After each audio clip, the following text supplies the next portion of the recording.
who is our podcast host today, Benny Johnson. Benny, why don't you kick us off, and thanks for being here. Thank you, Caroline. As a DC resident of 15 years, I lived on Capitol Hill. I witnessed so many muggings and so much theft. I lost track. I was carjacked. I have murders on my Ring camera and mass shootings. I witnessed a woman on my block get held up at gunpoint for $20, and my house was set ablaze in an arson with my infant child inside. And so to any reporter that says and lies that DC is a safe place to live and work, let me just say this. Thank you. Thank you for making the city safe, because no parent should have to go through what my family went through, having the fire department rip open their door to save their infant child. And so thank you for your work on securing this city. My question to you is this. Nancy Pelosi has attacked the president for deploying the National Guard to the city, saying that it is to cover for his incompetence. Hillary Clinton has also attacked the president for securing the city of Washington, D.C. I'd like to get your response to Nancy Pelosi and Hillary Clinton. Sure. Well, first of all, Benny, I'm so sorry that happened to you and your family. There have been, unfortunately, far too many victims of crime in this city, and I know the majority of residents in the District of Columbia agree with you. In fact, a new poll from the Washington Post I was reading this morning, this was released in May of 2024, so it's quite funny how many of you in the media agreed with what the president was saying yesterday, but now once the president says it, many of you are disagreeing with him. But this poll released by the Washington Post found that 65% of district residents think crime is an extremely serious or a very serious problem, and this was up from 56% last year. So the concern that you share with so many other residents in the District of Columbia is real, and that's why this president is taking action to address it. To get to the heart of your question, I think it's despicable that Democrats cannot agree that we need more law and order in a city that has been ravaged by violence, crime, murders, property theft. This should be a winning issue for all Americans. I don't understand. It's just anything President Trump does, the Democrats want to disagree with. I think the president would love to work with Democrats on this issue to bring law and order to America's cities, but unfortunately they have failed, and that's why he's taken this historic action to federalize the National Guard. And as you're seeing from last night's numbers, we already have seen success. We are removing violent offenders, we are arresting criminals, and we are removing drugs and firearms off of the streets of the city to make it safer for all of its residents. Just a very quick follow-up to that. Given the heroic actions of a member of this administration just a few blocks from this building, will the president consider giving the Presidential Medal of Freedom to Big Balls? I haven't spoken to him about that, but perhaps it's something he would consider. I'll ask him and get back to you, Benny. Thanks for being here. Gabe. Thank you, Caroline. Regarding the President Trump summit on Friday, why not invite Ukrainian President Zelensky to that summit? I know the president said yesterday that he planned to speak with him right after the summit and even before, but why not invite Zelensky, and whose decision was it to not invite him? Was it the president or was it President Putin? Well, this meeting came about because the president of Russia asked the president of the United States to meet through his special envoy, Steve Witkoff, who, as you all know, traveled to Russia to have a conversation with Putin at his request. And so the president is agreeing to this meeting at the request of President Putin. And the goal of this meeting for the president is to walk away with a better understanding of how we can end this war. And the president said at this podium yesterday when he joined all of you in the room that he hopes in the future there can be a trilateral meeting with these three leaders to finally bring this conflict to an end. But this administration has really used every lever, has taken every measure to achieve peace through a diplomatic solution. And I think the president of the United States getting in the room with the president of Russia, sitting face to face rather than speaking over the telephone, will give this president the best indication of how to end this war and where this is headed. And another question on something that happened yesterday, but I wanted to get the White House response. A judge ruled that the grand jury transcripts in Ghislaine Maxwell's case should not be released. What's the White House response to that? And do you plan to appeal? And what do you tell President Trump's supporters who want that information released? We think that decision is unfortunate. Of course, we moved to unseal that information because the president has said he wants to see credible evidence released. As for the appeal process, I would defer you to the Department of Justice for that. Rachel. Thanks so much, Caroline. We are learning that President Trump spoke with Ukrainian President Zelensky. I was curious if you can share any more details about their call, and did Zelensky give President Trump any red lines, any non-starters ahead of this summit on Friday? Look, I don't want to reveal the private conversations between the president and President Zelensky, but what I can tell you is that the president has deep respect for all parties that are involved in this conflict and are trying to bring this conflict to an end. After Special Envoy Witkoff returned from his meeting with President Putin in Russia, his first phone call was to President Trump. And President Trump's first phone call was to President Zelensky and to our friends in Europe to keep everybody in the loop about where the United States can see moving the ball forward to end this conflict. And so we continue to be very much engaged with President Zelensky and the Ukrainians, but also our allies in Europe as well. And then just one more for you. How does the president measure success coming out of this meeting? The president at times has suggested that Putin might be tapping him along. Is he prepared to walk out of this meeting if he senses that Putin is not serious about ending this war? I think I just answered that question for you and what the goal and the expectation of the meeting is. And I won't jump ahead of any hypotheticals, and I'll leave it to the president to speak to all of you after the meeting, which I'm very confident he will. Steve. Is he optimistic that a deal will emerge from this meeting, or is he simply going to listen?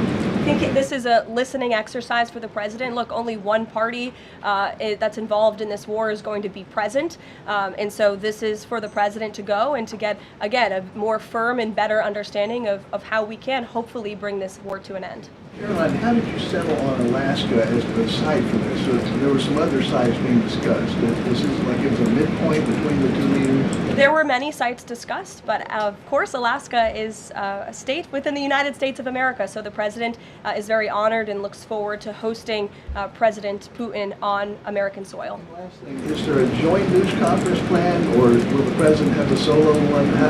What sort of scheduling stuff? Yeah, the mechanics and the scheduling, Steve, are still being ironed out. For Friday, we're working with our Russian counterparts to put those plans into action, and of course we'll keep you all apprised on the logistical details of Friday as soon as we get them. Charlie? The president said at the podium yesterday twice that he was planning to go to Russia. Was that a verbal slip-up, or does he actually plan to go to Russia? Perhaps there are plans in the future to travel to Russia, and on Friday the president will be meeting with the Russian President Vladimir Putin in Alaska, as you know. Phil?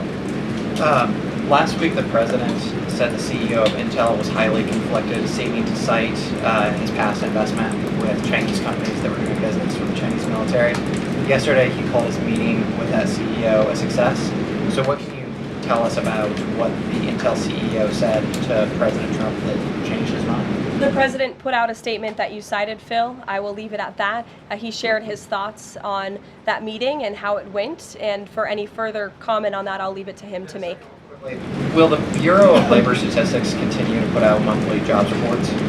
Well, look, what I'll tell you about the Bureau of Labor Statistics, I believe that is the plan and that's the hope, and that these monthly reports will be data that the American people can trust. As you know, the Bureau of Labor Statistics has made massive revisions after the last several reports that they have put out. And there has certainly been a decline in the quality and the reliability of data coming from the Bureau of Labor Statistics, and there's been an increase in revisions. And this president and the administration is finally tackling this problem that so many have talked about, and the president is actually doing something about it. We need to restore new leadership that we can trust. As you know, the president has appointed someone new to take over the BLS, and so we need to look at the means and the methods of how the United States is acquiring this very important data, and all of that is going to be done, and the goal, of course, is to provide honest and good data for the American people to make very important economic decisions on. Michael. Thank you, Caroline. Two questions, if I may. The president has talked about land swaps between Russia and Ukraine. Vladimir Putin says he wants Russia to hold on to Russian-occupied territory in eastern Ukraine. Is the White House at all concerned about the messaging that potentially giving over or allowing for Russia to maintain its occupied territory in eastern Ukraine, what that might say to other U.S. adversaries like China? Look, right now, the President of the United States has done more to end this war than his predecessor, Joe Biden, who allowed this war to take place. This war, don't forget, happened at the result of the weakness and the incompetence of the previous administration. And so the president inherited this conflict, and he is determined to end it. And it's a very complex and complicated situation. As for the details of the plans that have been kind of tossed back and forth, I won't get into those, and I will let the President of the United States discuss those plans with the President of Russia, with our European allies, and the President of Ukraine, Zelensky himself as well. Sure, go ahead, in the green. Thank you, Caroline. As far as the policing and security operations in DC, Speak up. is there a timeline? Do we know what success looks like? Is it going to last longer than 30 days? And also, is there going to be an immigration enforcement aspect to this? So can you speak up a little bit? The air conditioning is bumping in here for all of you today after yesterday's heater, so we've got to stock up. You're welcome. Go ahead. Is there a timeline for the security operations here in DC? And also, is there going to be an immigration component to this? And what would that look like? Look, if law enforcement officers encounter a criminal in this city and they are an illegal alien, of course the appropriate measures to detain and deport that individual will be taken, as they should.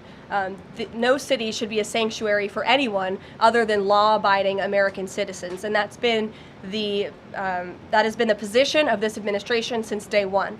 As for the timing, we will reevaluate and reassess and make further decisions after this 30-day period is up. But within these 30 days, our entire focus is making sure that this is the most efficient operation possible, and that we are removing as many criminals from the streets, and we are cleaning up DC as best as we can, and working with the Metropolitan Police Department to do that. I know the mayor just spoke several minutes ago. I was watching her on television, and she said that an increase of law enforcement officers on the streets will be helpful to deter crime in this city, and we look forward to working with these brave men and women of the Metropolitan Police Department to remove criminals off of our streets and to keep law-abiding citizens in the district safe. Josh. Thank you. The President weighed in on Jay Powell again today, you might have seen. He said that he's considering allowing a major lawsuit against Powell to proceed because of the, quote, horrible and grossly incompetent job he has done. Can you tell us about that? What lawsuit is he talking about? He's considering a lawsuit, and I won't speak on it any further. I will allow the President to do that himself. Is it fair to say the administration is considering suing the Fed chair over this renovation? That's what the President is saying. Has he had discussions with anyone about this, or is this just like how advanced is this right now? At this moment in time, the President is considering a lawsuit against the Fed, and I will leave it to him to comment further on it. Tamara, go ahead. We talked about, sorry, very quickly, yesterday we talked about the NVIDIA chips deal the President has struck, as well as AMD, the 15% stake that will go to the government. Do you have any detail on how that came about? The President said he asked for 20% from NVIDIA. Did he make the same 20% ask to AMD, and or is this something the administration is looking to do with other either chips or products, going forward? Is this a model it wants to build on? Well, look, right now it stands with these two companies. Perhaps it could expand in the future to other companies. I think it's a creative idea and solution.